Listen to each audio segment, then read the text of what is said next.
Hello again. I'm Carol Chapman, your co-host for this episode of the Hearts Rise Up podcast. And I'm really proud today to bring to you our featured guest, Christopher Drummond. Christopher is a recording and mix engineer, a music producer, composer, sound designer, violinist, and a Grammy Award voting member. He has composed and produced original musical scores for radio, television, and film.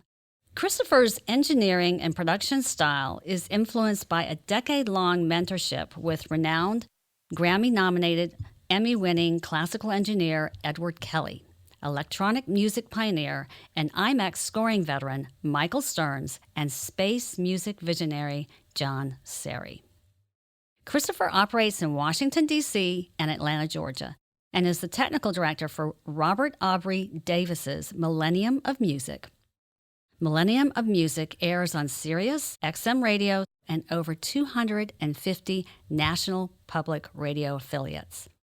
Christopher has produced feature programming for XM Satellite Radio, National Public Radio, and Public Radio International featuring Paul McCartney, Sting, Billy Joel, John Anderson, and the National Symphony Orchestra.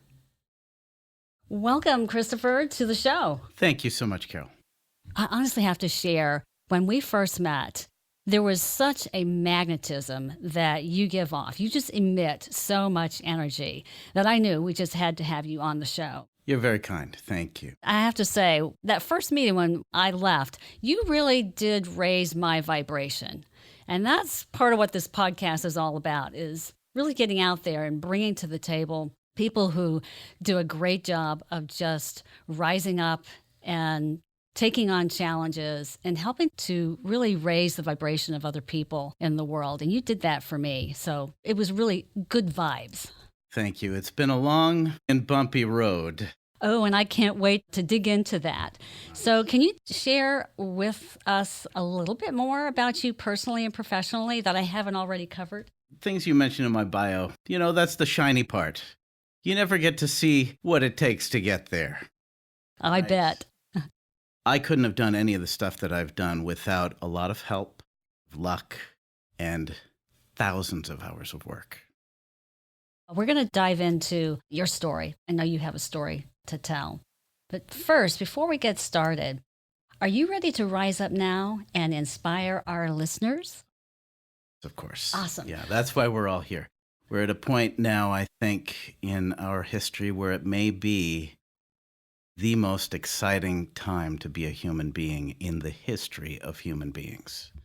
I would agree. There's a lot going on in the world. So there's a lot for us to step up, rise up. It's really time. And I think we're starting to get shaken out of our slumber and really having to take a look in the mirror. I think what's going on is very hopeful in a way. Yes. Because it forces us to look deeply. What do we really want for our lives? I decided a long time ago to pursue a career in music instead of going off to work for a corporation, but said, this is not my path. And in some respects, for a lot of people, the easier route is the path of least resistance, and to just go ahead, succumb to that pressure rather than really following their heart and their dream and what they really feel, deep down inside. Well, it's an enormous amount of pressure that we put on people to appear a certain way. Absolutely.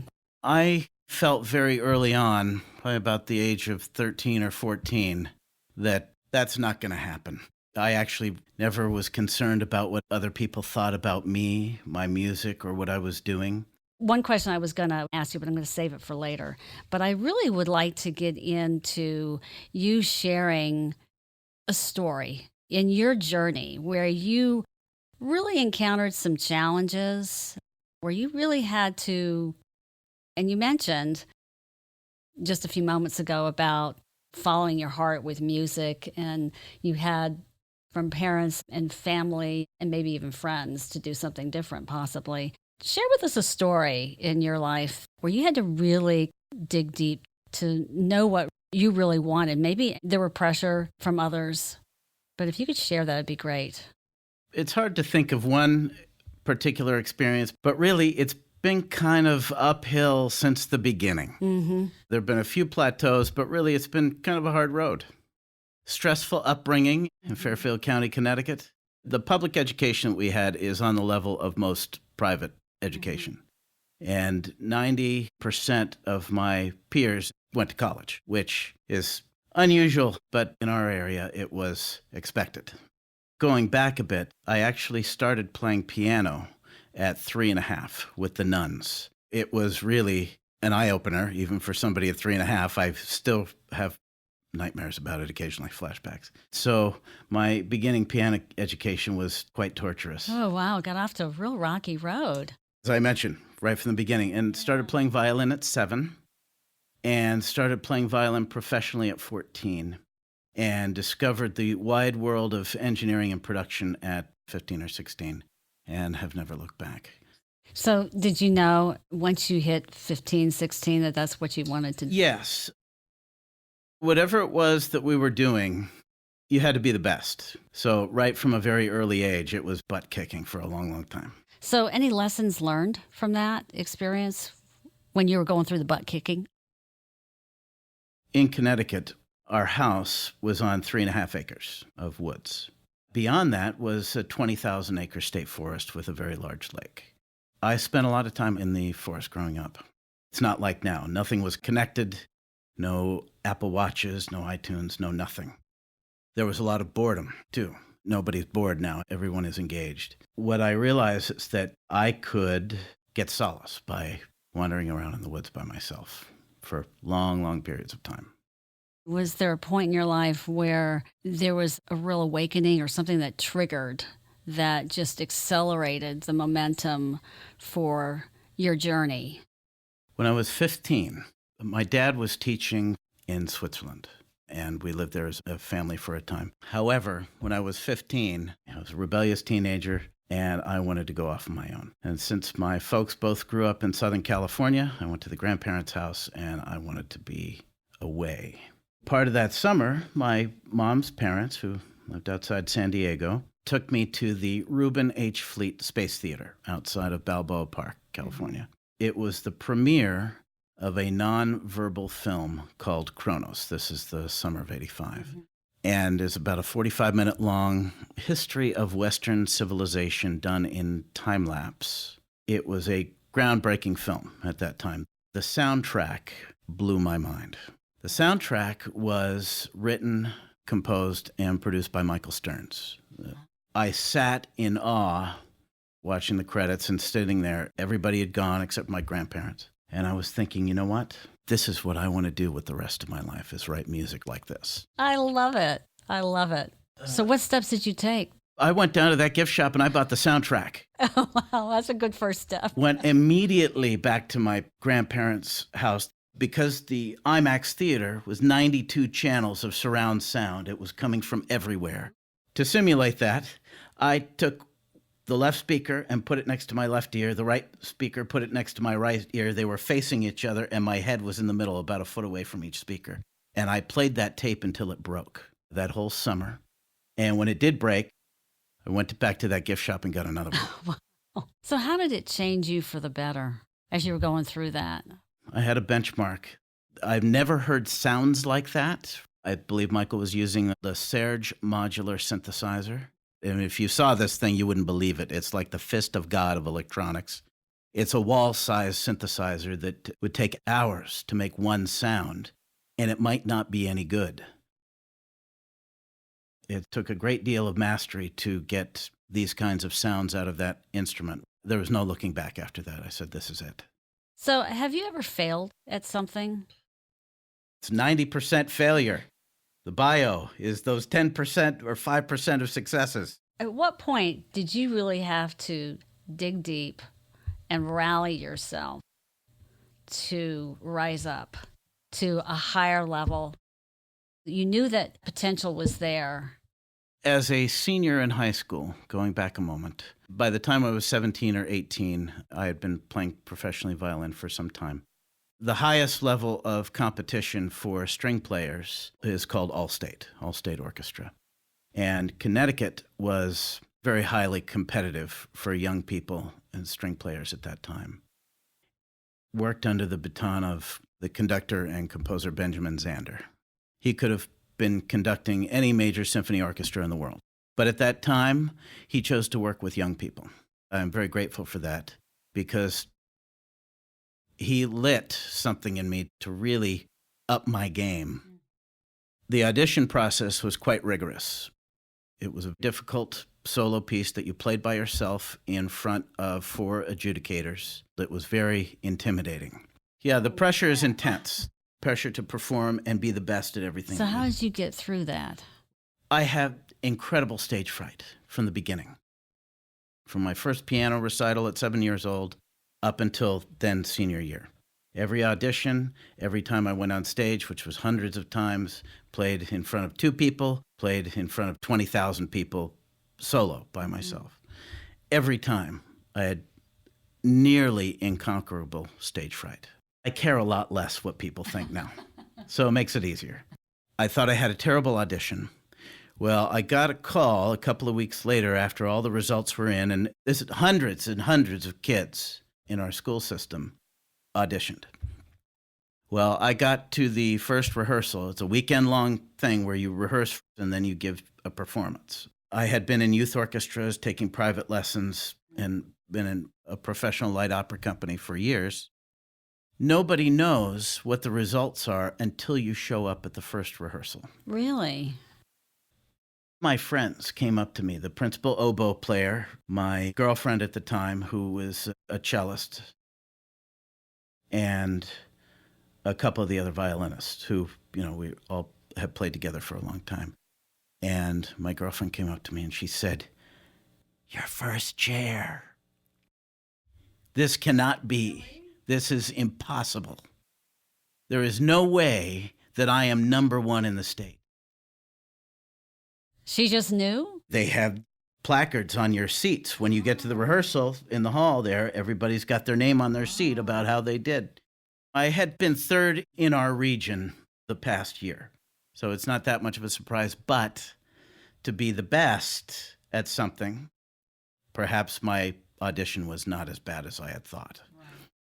I got up there, and I was looking for my name on each one of these chairs as I went up through the first violin section, and I didn't see it. And I got to the concertmaster's chair, and I saw my name, and I said, "Oh, no, we've got to re-audition. I don't belong here." Oh, you weren't telling yourself that at that point? Utterly terrified, because some of these people were so good, really, really good. But I got through it the whole weekend, and apparently I delivered.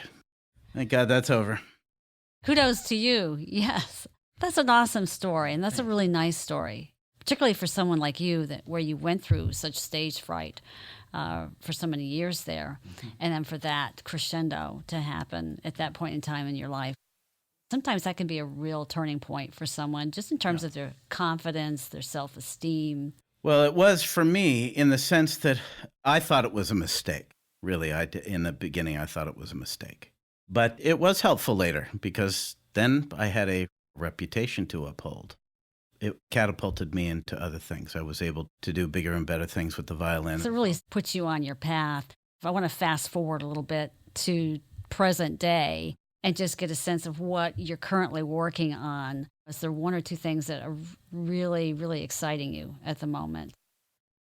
The past year has been spent really refining. I upgraded my studio about 1.5 years ago, and really refining my sound, because I've been at this for a long time. At the right hand of the great Ed Kelly, classical engineer Ed Kelly, whose equipment list includes basically every great piece of gear ever made. So I was very spoiled working with him, because I got to work with a phenomenal engineer and the best equipment money could buy. He spared no expense. And so when it came to doing my own work outside of that, after I came to Atlanta, I knew I could not pony up $300,000 for a basic setup. I worked with what I could afford, and I got as good as I could with the equipment that I had. However, I knew I needed to step it up, so I just went for broke, almost literally. The past year has been spent finishing 3 albums of other artists here in Atlanta, and those have been completed. you were ready and able and capable to take them to the next level.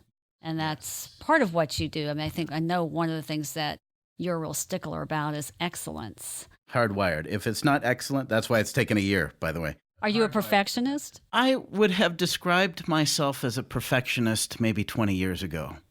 But now, I don't think so. I don't think so. Perfection is an illusion. I think perfection, like beauty, is different for everyone. It means different things for everyone. I think that's an interesting observation. Great insight. But unfortunately, or fortunately, my standards are very high, and if it doesn't meet those, it's not going out the door. Right. Well, that's good. I mean, I think for someone in your profession, if you want to continue to elevate higher, you've got to raise the bar on your own standards, basically. You got to, exceed beyond what you've done before. I also have to give credit. It's a wonderful, mystical world we live in with the internet. And I've been able to communicate and collaborate with lots of other great engineers. There are lots of really great people that do what I do. It's a very difficult job.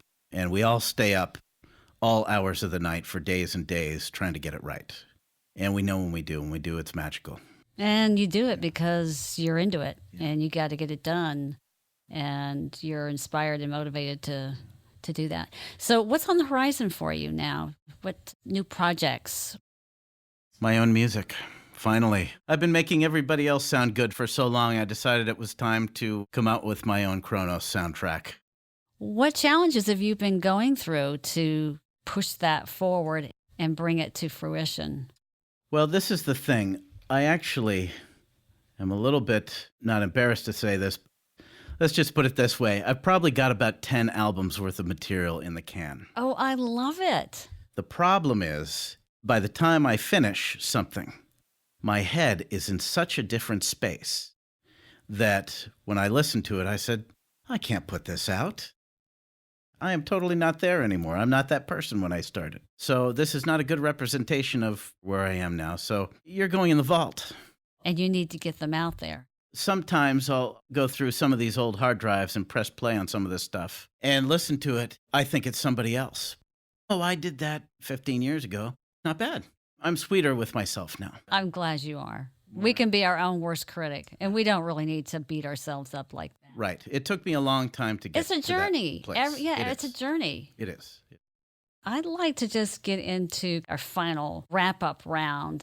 Call it the lightning round, if you will. This is the fun part. This is where we kind of step it up. And I just want to have some fun, but also get you to share some tips and insights and any resources that you might have to point our listeners to.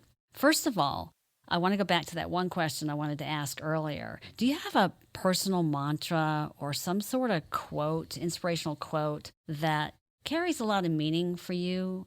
There are a million paths to the mountaintop. We've all got our own path. And it's all the right one. It's all the right one. It might be best to turn to Rumi. He always has been helpful to me. Hold on, let me see if I can read this.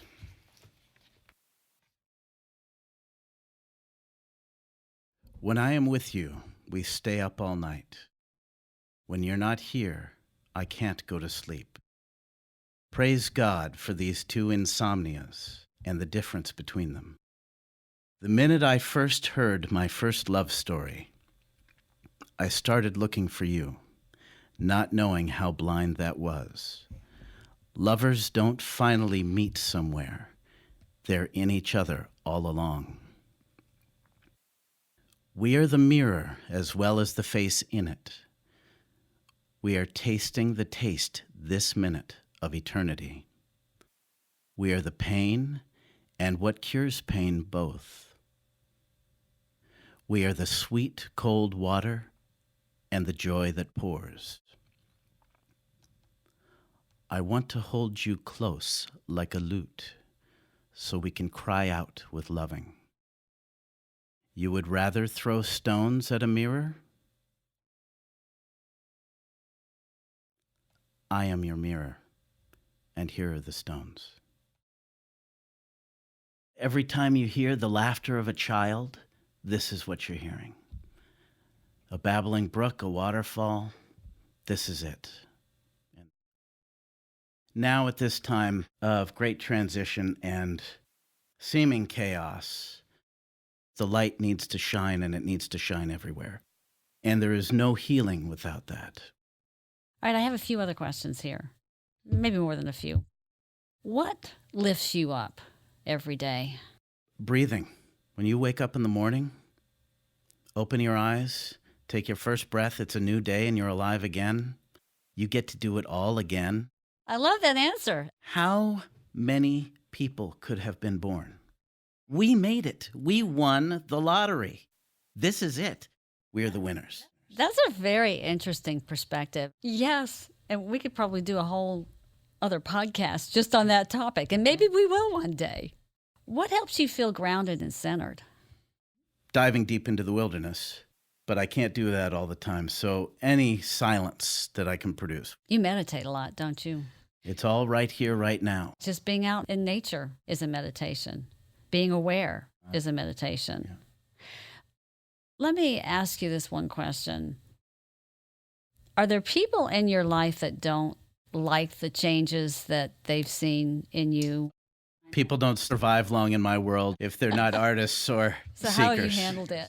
How do I handle it? Well, I just listen. I just listen and smile. Awesome. And, Good response. I love it. Now, I know you're an avid reader. So are there one or two books that you would recommend or that you would just like to just say, hey, this is a great book? I recommend nearly everything by Adyashanti. If I could choose one or two, they would be The Way of Liberation or my personal favorite, the first book I read of his. It was called The End of Your World. Awesome. So The Way of Liberation and then The End of Your World. Yeah. And Peter Ralston's The Book of Not Knowing. The Book of Not Knowing. Wow, I got to get that. Thanks for sharing that. What is the best advice you've received from someone? I don't know if this was advice, but I took it as advice. An old man from Shimla in northern India, he was on the National Geological Survey of India and traveled all around the Himalayas for 40 years running around the mountains. He said, Christopher, let me tell you something. Health is wealth. Everything else is bullshit. What you put into your body, the relationships that you cultivate, are they supporting your health? Where you live, your environment, are you at peace with your environment? And are you at peace with yourself? All this has to do with health. So I think that probably has been one of the most helpful things someone has offered. Well, I love that because I think we all know that our health is important. And sometimes we take it for granted, particularly when we have it. Yes. What tips or advice would you give to others to rise up to their best self? If I might offer something, it might be Winston Churchill's famous quote, never, never, never, never give up. That's a good one. When the going is so bleak and you are challenged to the max, you are overtaxed, that's where you find your truth. I think that is a great quote, and thank you for sharing that. If you were to leave this earth today, what would you like to be most remembered for? That's an expansive question. That assumes that I'm actually on earth right now. I can tell you. It's a struggle. I don't know if we can choose that. I think that's up to other people. I think it's enough simply to have lived and let other people sort it out.